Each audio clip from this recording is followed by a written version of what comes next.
ఏం చేసినాడు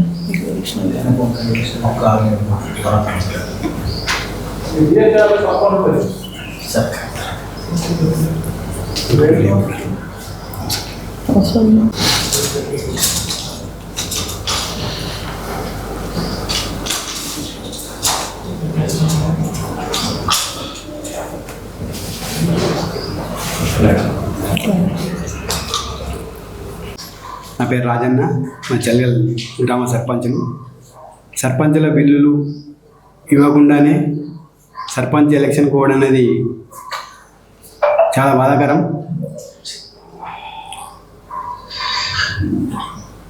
మన ఊరు మనబడి పేరుతోనే గత ప్రభుత్వం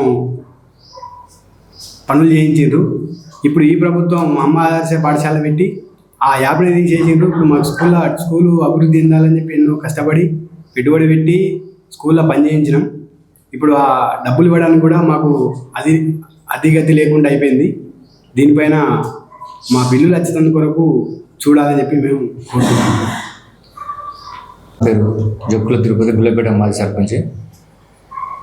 ప్రభుత్వం ప్రతిష్టాత్మకంగా, ఎందుకంటే మేము గ్రామాలే దేశానికి పట్టుకోమన్నట్టు మేము సర్పంచ్ ఉన్న క్రమంలో గత 5 ఏళ్లలో అనేక రకాల పనులు చేయడం. దాంట్లో భాగంగా వైకుంఠ ధామాలే కావచ్చు, పల్లె ప్రగతి వనాలే కావచ్చు, మన ఊరు మనబడి, ఇలా ప్రభుత్వం ఏ పని చేపట్టినా కానీ అందులో ముందంజలో ఉండి గ్రామాల అభివృద్ధి లక్ష్యంగా మేము అనేక రకాల పనులు చేయడం జరిగింది.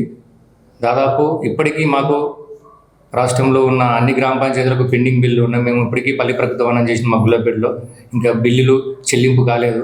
కాబట్టి ప్రభుత్వం కొత్తగా ఏర్పడిన కంటే సర్పంచులకు పెండింగ్ బాకీలు చెల్లిస్తారని మేము ఆశపడ్డాం, కానీ ఇప్పటికీ చెల్లింపులు కాకుండా గత 2 సంవత్సరాల నుంచి కూడా కాలయాపన చేస్తూ ఇప్పుడు స్థానిక సంస్థల ఎన్నికలకు పోవడం అనేది చాలా దురదృష్టకరం. ఎందుకనంటే మాకు ఇప్పటికీ 2 సంవత్సరాలు మా పదవి కాలం అయిపోయినా కానీ పెండింగ్ బిల్లులు అట్లానే ఉన్నాయి. మా పెండింగ్ బిల్లులు చెల్లించడానికి వెంటనే ప్రభుత్వం ఎలక్షన్లకు వెళ్ళాలని కోరుకుంటున్నాం. అలాగనే బీసీలకు కూడా రిజర్వేషన్ 42% రిజర్వేషన్ ఇస్తా అని చెప్పేసి గొప్పలు చెప్పింది కాంగ్రెస్ ప్రభుత్వం. కానీ ఇప్పటి వరకు కాలయాపన చేస్తూ ఆర్డినెన్స్ తీసుకొచ్చింది, కానీ పార్లమెంట్లో చట్టసభల్లో దానికి కృషి చేయకుండానే మొన్నటి వరకు ఇస్తా అని చెప్పేసి మేము ఆశపడ్డాం. బీసీ సర్పంచులు అందరం కూడా బీసీ నాయకులము.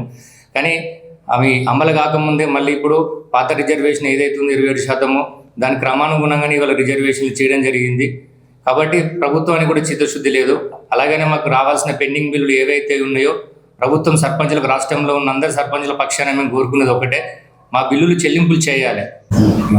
మీడియా మిత్రులకు నమస్కరిస్తూ కొంత ఆలస్యమైనందుకు చాలని చెప్పేసి కోరుతూ, ఈరోజు మా బీఆర్ఎస్ పార్టీ కుటుంబ సభ్యులు, మా మాజీ సర్పంచులు, మా నాయకులతోటి ఈ యొక్క ప్రెస్ కార్యక్రమంలో పాల్గొనడం.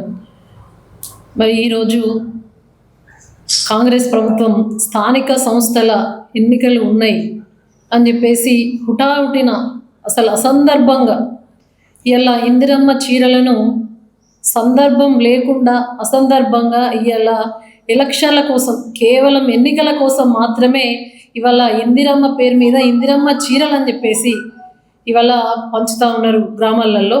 నిన్న మా చలిగల్లో అయితే మళ్ళీ రేపో మాపో కోడొస్తుంది అని చెప్పేసి అర్ధరాత్రి చీరలు తీసుకొచ్చి మహిళా సంఘాలలో ఉన్న వాళ్ళకు మాత్రమే ఇస్తాము, రాత్రి మొత్తం చీరలు పంచండి, తెల్లారే వరకల్లా ఏం లేనట్టు గప్చుప్ మళ్ళీ ఏం జరగనట్టు ఉండాలి, కేవలం మనం గెలవాలి అంతే, ఎన్నికలు గెలవాలి, సర్పంచులు కాంగ్రెస్ అనే పార్టీ గుర్తు లేకున్నా కూడా కాంగ్రెస్ అనే వ్యక్తి మనకు సర్పంచ్గా నిల్చుంటే గెలవాలి అనే ఒక మూర్ఖపు ఆలోచనలతోటి ఇవాళ ఇందిరమ్మ చీరలు అసలు దేనికి వంచుతున్నారు మీరు ఇందిరమ్మ చీరలు అని చెప్పేసి మేము అడుగుతా ఉన్నాం. కేసీఆర్ గారు ఉన్నప్పుడు బతుకమ్మ చీరలు వంచింది. బతుకమ్మ పండగకి ఆడబిడ్డలకు గౌరవంగా ఒక అన్న పెట్టిన కట్నంగా, ఒక తండ్రి పెట్టిన కట్నంగా బతుకమ్మ చీరలు అని చెప్పేసి బతుకమ్మ ప్రతిష్ట పెంచే విధంగా మన ఆడబిడ్డల గౌరవానికి ఏమాత్రం కూడా తగ్గకుండా మరి బతుకమ్మ చీరలని ఇచ్చారు. ఇవాళ కాంగ్రెస్ ప్రభుత్వం వచ్చి 2 సంవత్సరాలు అయినా కూడా ఎలక్షన్లు పెట్టకుండా ఎన్నికలకు వచ్చినప్పుడు మాత్రమే ఇవాళ బతుకమ్మ చీరలు ఎందుకు ఇవ్వలేరు? నేను ప్రతిసారి కేసీఆర్ ఒకటి ఇచ్చిండు, నేను వచ్చిన తర్వాత 2 చీరలు ఇస్తాను, 2 లేదు, 3 లేదు, 1 లేదు. ఇవాళ సందర్భం లేకుండా కూడా ఇలా చీరలు పంచుతూ ఉన్నారు, ఇందిరమ్మ చీరలు అని చెప్పేసి. కేవలం మళ్ళీ అది కూడా మహిళా సంఘాలలో ఉన్న వాళ్ళకు, మహిళా సంఘ సభ్యులకు మాత్రమే పంచుతూ ఉన్నారు. ఆనాడు బీఆర్ఎస్ ప్రభుత్వం, బీఆర్ఎస్ పార్టీ 18 సంవత్సరాలు నిండిన ప్రతి ఒక్క ఆడబిడ్డకు మరి చీరలు అందించినటువంటి ఘనత మరి బీఆర్ఎస్ పార్టీది. ఇలా ఇందిరమ్మ పేరు మీద పెట్టుకోవడం నిజంగా అసలు ఇందిరమ్మకు కానీ వీళ్ళకి కానీ అసలు తెలంగాణతో ఏం సంబంధం, అసలు వాళ్ళకు మనకేం సంబంధం? పెడితే బతుకమ్మ పేరు పెట్టాలి, బతుకమ్మ పేరు కూడా మార్చి మళ్ళీ ఇందిరాగాంధీ పేరు పెట్టుకోవడం అంటే ఇది తెలంగాణ ఆడబిడ్డల యొక్క ఆత్మగౌరవాన్ని దిగజార్చినట్టు, వారి ప్రతిష్టను దిగజార్చినట్టు. అసలు ఇందిరమ్మకు తెలంగాణకి ఏం సంబంధం అని చెప్పేసి మేము అడుగుతా ఉన్నాం. అది కూడా కేసీఆర్ పండుగకు మధ్యలో మరి ఈ చీరలు పంచుతూ ఉంటాయి. ఇవాళ రేవంత్ రెడ్డి ఎలక్షన్లలో ఎట్లయినా గెలవం మేము, ఏ ఊరికి వెళ్ళినా కూడా బీఆర్ఎస్ పార్టీ కేసీఆర్ కావాలి, కేసీఆర్ నా పెద్ద కొడుకు, కేసీఆర్ వస్తే బాగుండు అని చెప్పేసి మాట్లాడితే ఇవాళ కాంగ్రెస్ పార్టీ భయపడి ఇవాళ ఇందిరమ్మ పేరు మీద ఇందిరాగాంధీ చీరలు మీరు పంచుతూ ఉన్నారు. అసలు దీనికి జవాబు చెప్పాలి. అధికార యంత్రాంగం మొత్తం కూడా దీంట్లో నిమగ్నం అయిపోయి ఎక్కడికక్కడ అర్ధరాత్రి చీరలు వంచాల్సిన కర్మేంది మీకు? రాత్రి 10:30-12 గంటలకు చీరలు వంచాల్సిన కర్మేంటిది? అసలు ఆడబిడ్డను మంచి 18 సంవత్సరాల నిండా ప్రతి ఒక్కరికి చీరలు అందించాలి, అది కూడా బతుకమ్మ పేరు మీదనే చీరలు అందించాలి. కేవలం ఎన్నికల కోసం, సర్పంచ్ ఎన్నికల్లో మేము గెలవమన్న ఒక భయంతో మహిళా సంఘాలను ఒక పావుగా వాడుకోవాలని చేస్తున్నటువంటి పథకమే తప్ప దీంట్లో ఆడబిడ్డలను గౌరవించాలి, పండగకు చీరలు ఇవ్వాలనే ఆలోచన కాకుండా కేవలం ఎన్నికలకు మధ్యలో చీరలు ఇచ్చే విధంగా ఎన్నికల లభ్యత కోసం వాళ్ళ యొక్క లాభం కోసమే ఈ చీరలు ఇస్తూ ఉన్నారు. తస్మాత్ మన మీడియా ద్వారా తెలియజేస్తున్న మన ఆడబిడ్డలు కూడా గమనించాలి. మనకి ఇస్తా అన్నటువంటి 2500 పెన్షన్ ఇచ్చిండా రేవంత్ రెడ్డి. మరి నేను వచ్చిన 100 రోజులలో అన్ని హామీలు అమలు చేస్తా అని చెప్పినటువంటి ఈ రేవంత్ రెడ్డి మరి ఏ ఒక్క మహిళ కన్నా 2500 వచ్చినాయా? ఇవాళ 2500 ఇవ్వకపోగా ఇందిరమ్మ పేరు మీద చీరలు ఇస్తున్నాడు అని అంటే దేనికోసం మీరు ఒకసారి ఆలోచించాలి. కేవలం ఎలక్షన్లలో వాళ్ళకు పార్టీకి సంబంధించిన సర్పంచ్ నిల్చున్నట్లయితే వాళ్ళకు మనం పనిచేసి పెట్టాలి కాబట్టి ఇలా మహిళా సంఘాలకు చీరలు ఇస్తున్నాడే తప్ప మరి 18 సంవత్సరాలు నిండిన ప్రతి ఒక్కరికి చీరలు ఎందుకు ఇస్తలేరు? పండుగప్పుడు ఇస్తారు కదా చీరలు, ఇలా ఎన్నికలకు ఎందుకు ఇస్తున్నారు చీరలు అని చెప్పేసి మేము అడుగుతా ఉన్నాం. మేము ఆడబిడ్డల పక్షాన మీరు ఏ ఒక్క హామీని అమలు చేయకపోగా కేవలం అబద్ధపు మాటలు, బూటకపు మాటలతోటి ఎలక్షన్లు వచ్చినప్పుడు ఏదో అడావిడి చేసుడు. ఇలా ఇందిరమ్మ ఇండ్లు ఉన్నాయి మన జిల్లాకు, దాదాపు మరి ఇండ్లన్నీ కూడా శాంక్షన్ అయిన ప్రొసీడింగ్లు ఇస్తూ ఉన్నారు. ఇక్కడ ఉన్న శాసనసభ్యులు ఇస్తూ ఉన్నారు, అక్కడ మంత్రి గారు ఇస్తూ ఉన్నారు, హడావిడిగా అందరు ఇస్తున్నారు.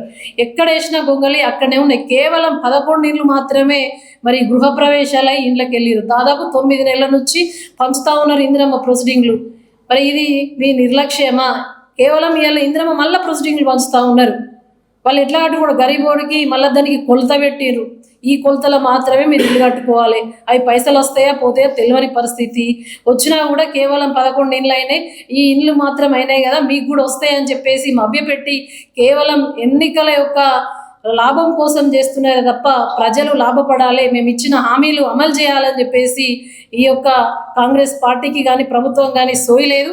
ఇప్పుడు మా సర్పంచులు చెప్పినట్టుగానే మరి గతంలో పనిచేసినటువంటి బిల్లులు పెండింగ్ ఉన్నాయి కదా, నేను వచ్చిన తర్వాత పెండింగ్ బిల్లులన్నీ కూడా సర్పంచ్లకు ఇస్తా అని చెప్పేసి చెప్పినటువంటి రేవంత్ రెడ్డి గారు మరి ఏమైంది? బిల్లులు చెల్లిస్తలేరు. కేవలం సొంత అభివృద్ధి కోసం ఇలా పార్టీలో చేరినటువంటి ఎమ్మెల్యే సంజయ్ కుమార్ గారితో ఉన్నటువంటి వాళ్ళకి ఎట్లా బిల్లులు వస్తాయి? మా సర్పంచ్లకు, బీఆర్ఎస్ పార్టీ సర్పంచ్లకు బిల్లులు ఎందుకు రావని చెప్పేసి మేము అడుగుతా ఉన్నాం, ప్రశ్నిస్తూ ఉన్నాం. నేరుగా మీతోటి ఫిరాయింపు ఎమ్మెల్యేలతోటి వెళ్ళిన వాళ్ళకేమో వస్తాయి.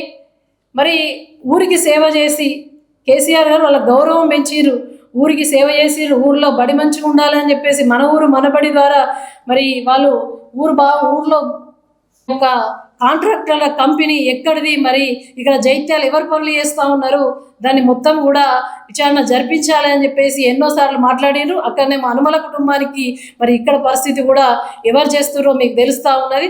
కేవలం రేవంత్ రెడ్డి గారికి జేబులు నింపుకోవడం, కమిషన్లు, కాంట్రాక్టర్లు, మరి భూములు అమ్మడం, స్కాములు చేయడం తప్ప కాంగ్రెస్కు మరి బీసీలకు న్యాయం చేయాలి అనే ఒక చిత్తశుద్ధి లేదు.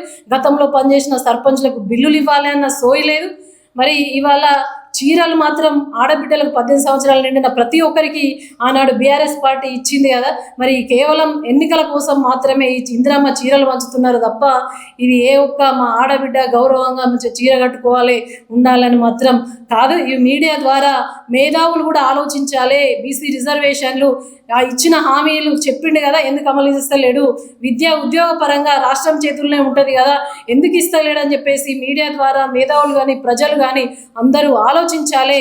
ఇలా గతంలో పెట్టినటువంటి బీసీలకు పెట్టిన పథకాలన్నీ కూడా మట్మాయం చేసిండు.